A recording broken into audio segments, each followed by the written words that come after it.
इससे पहले के अध्याय में आपने सुना था श्री राधा रानी के स्तोत्र और नाम कवच आदि के बारे में। आज आप सुनेंगे माँ दुर्गा जी के 16 नामों के बारे में, साथ ही दुर्गा जी की उत्पत्ति कैसे हुई और बहुत सारी कथाएं भी आज आप सुनेंगे। देवर्षि नारद ने मुनिवर श्री नारायण से कहा कि हे ब्राह्मण, मैंने अत्यंत अद्भुत संपूर्ण उपाख्यानों को सुन लिया, अब दुर्गा जी के उत्तम उपाख्यान को भी सुनना चाहता हूँ। वेद की कौथुमी शाखा में जो दुर्गा, नारायणी, ईशाना, विष्णुमाया, शिवा, सती, नित्या, सत्या, भगवती, सर्वाणी, सर्वमंगला, अंबिका, वैष्णवी, गौरी, पार्वती और सनातनी, ये 16 नाम बताए गए हैं, वे सबके लिए कल्याणदायक हैं। वेद वेताओं में श्रेष्ठ नारायण इन 16 नामों का जो उत्तम अर्थ है वो सबको अभीष्ट है। उसमें सर्वसम्मत वेदोक्त अर्थ को आप बतलाइए। पहले किसने दुर्गा जी की पूजा की है, फिर दूसरी, तीसरी और चौथी बार किन किन लोगों ने उनका सभी जगह पूजन किया है। तब श्री नारायण जी कहने लगे, हे देवर्षि, भगवान विष्णु ने वेद में इन 16 नामों का अर्थ किया है। महामुनि, अब देवी का वेदोक्त उपाख्यान भी सुनो। पहले पहल परमात्मा श्री कृष्ण ने सृष्टि के आदिकाल में गोलोकवर्ती वृंदावन के रास मंडल में देवी की पूजा की थी। दूसरी बार मधु और कैटभ से भय प्राप्त होने पर ब्रह्मा जी ने उनकी पूजा की। तीसरी बार त्रिपुरारी महादेव ने त्रिपुर से प्रेरित होकर देवी का पूजन किया था। चौथी बार पहले दुर्वासा के शाप से राज्य लक्ष्मी से भ्रष्ट हुए देवराज इंद्र ने भक्ति भाव के साथ देवी भगवती सती की आराधना की थी। तब से मुनिंद्रों, सिद्धेंद्रों, देवताओं और श्रेष्ठ महर्षियों द्वारा संपूर्ण विश्व में सब ओर सदा देवी की पूजा होने लगी। हे मुने, पूर्व काल में संपूर्ण देवताओं के तेज पुंज से देवी प्रकट हुई थी। उस समय सब देवताओं ने अस्त्र शस्त्र और आभूषण दिए थे। उन्हीं दुर्गा देवी ने दुर्ग आदि दैत्यों का वध किया था और फिर देवताओं को अभीष्ट वरदान के साथ उनका राज्य वापस लौटाया था। दूसरे कल्प में महात्मा राजा सुरथ ने, जो कि मेधस ऋषि के शिष्य थे, सरिता के तट पर मिट्टी की मूर्ति में देवी की पूजा की थी। उन्होंने वेदोक्त 16 उपचार अर्पित करके विधिवत पूजन और ध्यान के बाद कवच धारण किया था और फिर परिहार नामक स्तुति करके अभीष्ट वरदान प्राप्त किया। इसी तरह उस सरिता के तट पर उसी मृणमयी मूर्ति में एक वैश्य ने भी देवी की पूजा करके मोक्ष को प्राप्त किया था। राजा और वैश्य ने अपनी आंखों से आंसू बहाते हुए दोनों हाथ जोड़कर देवी की स्तुति की और फिर उनकी उस मृणमयी प्रतिमा का नदी के निर्मल गंभीर जल में विसर्जन कर दिया। वैसी मृणमयी प्रतिमा को जलमग्न हुई देखकर राजा और वैश्य दोनों रो पड़े। फिर वहां से वो कहीं और चले गए।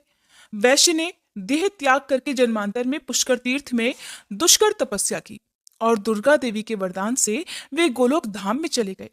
राजा अपने निष्कंटक राज्य को लौट गए और वहां सभी के आदरणीय होकर बलपूर्वक शासन करने लगे। उन्होंने 60,000 वर्षों तक राज्य का भोग किया।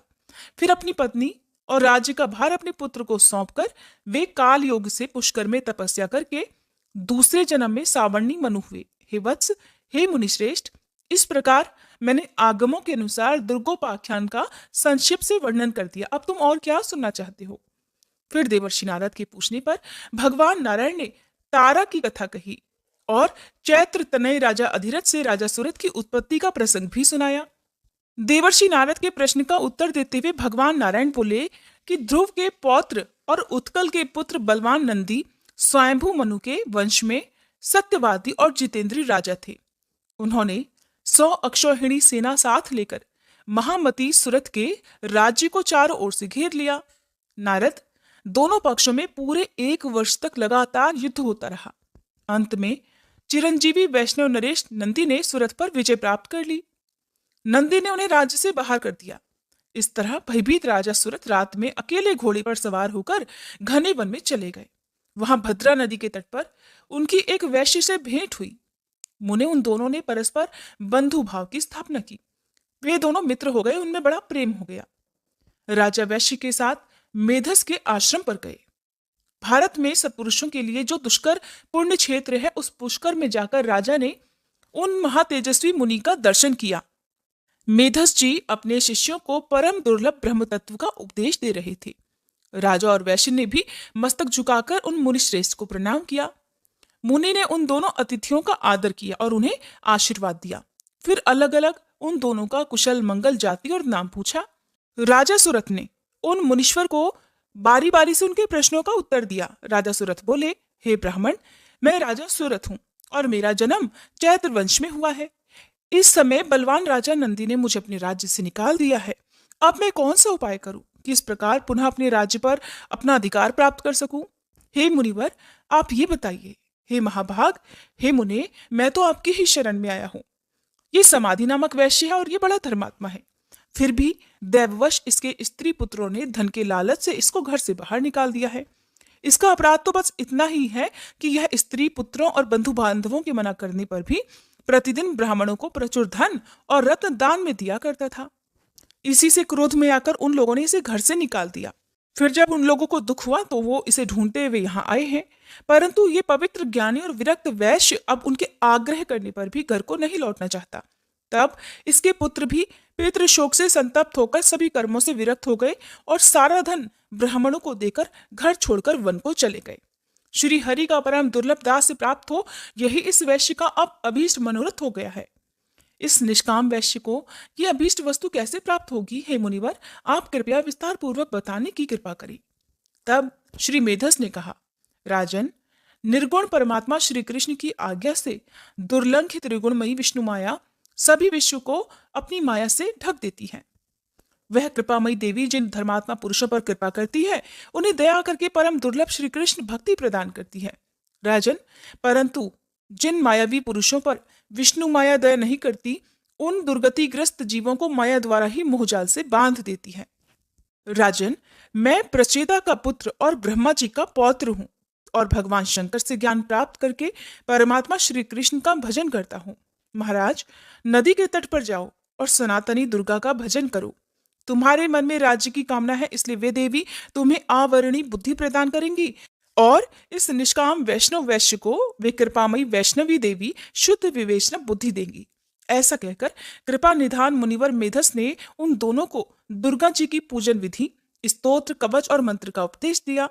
वैश्य ने उन कृपामयी देवी की आराधना करके मोक्ष प्राप्त कर लिया और राजा को फिर अपना अभीष्ट राज्य, मनु का पद और मनोवांछित परम ऐश्वर्य प्राप्त हो गया। इस प्रकार मैंने सुखद सारभूत और मोक्षदायक परम उत्तम दुर्गा जी का उपाख्यान पूर्ण रूप से सुना दिया। हे देवर्षि, अब तुम और क्या सुनना चाहते हो? देवर्षि नारद ने पूछा, भगवान, जो सर्वोत्कृष्ट मूढ़ों के लिए ज्ञान की वृद्धि कराने वाला तथा अमृत का उत्तम सागर है, उसे तो मैंने सुन लिया। अब मैं गणेश खंड को, जो मनुष्यों के संपूर्ण मंगलों का भी मंगल स्वरूप और गणेश जी के जन्म वृतांत से भी परिपूर्ण है, उसे सुनना चाहता हूँ। जगदीश्वर, भला पार्वती जी के शुभ उदर से सूर्यश्रेष्ठ गणेश जी की उत्पत्ति कैसे हुई? किस प्रकार पार्वती देवी ने ऐसे पुत्र को प्राप्त किया? गणेश जी किस देवता के अंश से उत्पन्न हुए थे? उन्हें जन्म क्यों लेना पड़ा? वे अयोनिस थे, अर्थात खुद ही प्रकट हुए थे या किसी योनि से उत्पन्न हुए थे? उनका ब्रह्म तेज कैसा था? उनमें कितना पराक्रम था? उनकी तपस्या कैसी थी? वे कितने ज्ञानी थे और उनका यश कितना निर्मल था? जगदीश्वर नारायण, शंभु और ब्रह्मा के रहते हुए संपूर्ण विश्व में सबसे पहले उनकी ही पूजा क्यों होती है? वे हाथी के मुख वाले एकदंत और विशाल तोंद वाले कैसे हो गए? महाभाग, पुराणों में उनके रहस्यमय जन्म वृतांत का वर्णन किया गया है। कृपया आप उस परम मनोहर और अत्यंत विस्तृत चरित्र को पूर्ण रूप से कहिए, क्योंकि उसे सुनने के लिए मुझे परम कौतूहल हो रहा है। तब श्री नारायण कहने लगे, नारद, मैं उस परम अद्भुत रहस्य का वर्णन करता हूँ, सुनो। वह पाप संताप का हरण करने वाला, संपूर्ण विघ्नों का नाश करने वाला, सभी तरह के मंगलों को देने वाला, सार रूप और सभी पापों का नाश करने वाला है। दैत्यों द्वारा पीड़ित हुए देवताओं की तेजो राशि से उत्पन्न हुई देवी ने दैत्य समुदाय का संहार कर डाला था। फिर वे दक्ष की कन्या होकर प्रकट हुई थी। उस समय उन देवी का नाम सती था। उन्होंने अपने स्वामी अर्थात शिव जी की निंदा होने के कारण योग धारणा द्वारा अपने शरीर का परित्याग कर दिया था और फिर शैलराज की परमप्रिय पत्नी मैना के पेट से जन्म लिया। पर्वतराज ने उन पार्वती जी का विवाह शंकर जी के साथ कर दिया। तब महादेव जी उन्हें अपने साथ लेकर निर्जन वन में चले गए। वहां बहुत लंबे समय तक शंकर जी पार्वती जी का विहार चलता रहा। जब देवताओं ने आकर विहार से विरत होने के लिए उनसे प्रार्थना की, तब भगवान शंकर विरत हो गए। उस समय महादेव जी का शुक्र भूमि पर गिर पड़ा, जिससे स्कंद कार्तिकेय उत्पन्न हुए। तब पार्वती जी ने शंकर जी से एक श्रेष्ठ पुत्र के लिए प्रार्थना की। तब महादेव जी ने कहा, हे पार्वती, मैं उपाय बताता हूँ, सुनो। उस उपाय से तुम्हारा परम कल्याण होगा, क्योंकि त्रिलोकी में उपाय करने से ही कार्य की सिद्धि होती है। मैं तुमसे जिस उपाय का वर्णन करूंगा वह संपूर्ण अभीष्ट सिद्धि का बीज रूप, परम मंगलदायक और मन को हर्ष प्रदान करने वाला है। देवी, तुम श्री हरि की आराधना करके व्रत आरंभ करो। 1 वर्ष तक तुम्हें इस व्रत का पालन करना होगा। इस व्रत का नाम पुण्यक है। यह महाकठोर बीज कल्पतरु के समान अभीष्ट सिद्ध करने वाला, उत्कृष्ट, सुखदायक, पुण्यदाता, सार रूप और समस्त संपत्तियों को देने वाला है। प्रिय, जैसे नदियों में गंगा, देवताओं में श्रीहरि, वैष्णवों में शिव, देवियों में तुम, वर्णों में ब्राह्मण, तीर्थों में पुष्कर, पुष्पों में पारिजात, पत्रों में तुलसी दल, पुण्य प्रदान करने वालों में एकादशी तिथि, वारों में पुण्यप्रद रविवार, मासों में मार्गशीर्ष, ऋतुओं में वसंत, वत्सरों में संवत्सर, युगों में कृतयुग, पूजनियों में विद्या पढ़ाने वाले गुरु, गुरुजनों में माता, धनों में रत्न, प्रियजनों में पति, बंधुजनों में पुत्र, वृक्षों में कल्पतरु, फलों में आम का फल, वर्षों में भारतवर्ष, वनों में वृंदावन, स्त्रियों में शत्रुपा, पुरियों में काशी, तेजस्वियों में सूर्य, सुखदाताओं में चंद्रमा, रूपवानों में कामदेव, शास्त्रों में वेद, सिद्धों में कपिल मुनि, बानरों में हनुमान, क्षेत्रों में ब्राह्मण का मुख, यश प्रदान करने वालों में विद्या और मनोहारिणी कविता, व्यापक वस्तुओं में आकाश, शरीर के अंगों में नेत्र, विभवों में हरि कथा, सुखों में हरि का ध्यान, स्पर्शों में पुत्र का स्पर्श, हिंसकों में दुष्ट, पापों में झूठ बोलना, तपस्वियों में ब्रह्मा, भक्ष्य वस्तुओं में अमृत, अन्नों में धान, पवित्र करने वालों में जल, शुद्ध पदार्थों में अग्नि, तेजस वस्तुओं में स्वर्ण, मीठे पदार्थों में प्रिय भाषण, पक्षियों में गरुण, हाथियों में देवराज इंद्र का वाहन ऐरावत, योगियों में कुमार अर्थात सनत कुमार आदि, देवर्षियों में नारद, गंधर्वों में चित्ररथ, बुद्धिमानों में बृहस्पति, श्रेष्ठ कवियों में शुक्राचार्य जी, काव्यों में पुराण, सोतों में समुद्र, क्षमाशीलों में पृथ्वी, लाभों में मुक्ति, संपत्तियों में हरि भक्ति, पवित्रों में वैष्णव, वर्णों में ओंकार, मंत्रों में विष्णु मंत्र, बीजों में प्रकृति, विद्वानों में वाणी, छंदों में गायत्री छंद,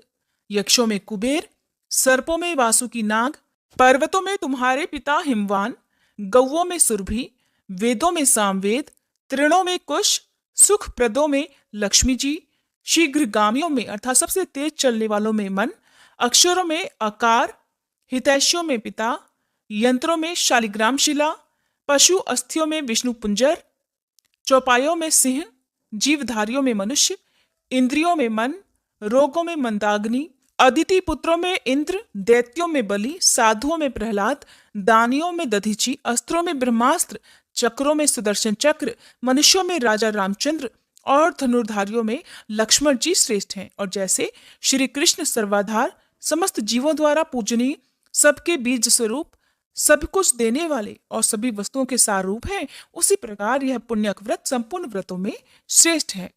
इसलिए हे महाभागे, तुम इस व्रत का अनुष्ठान करो। ये तीनों लोकों में अत्यंत दुर्लभ है। इस व्रत के पालन से ही तुम्हें संपूर्ण वस्तुओं का सारूप पुत्र प्राप्त होगा।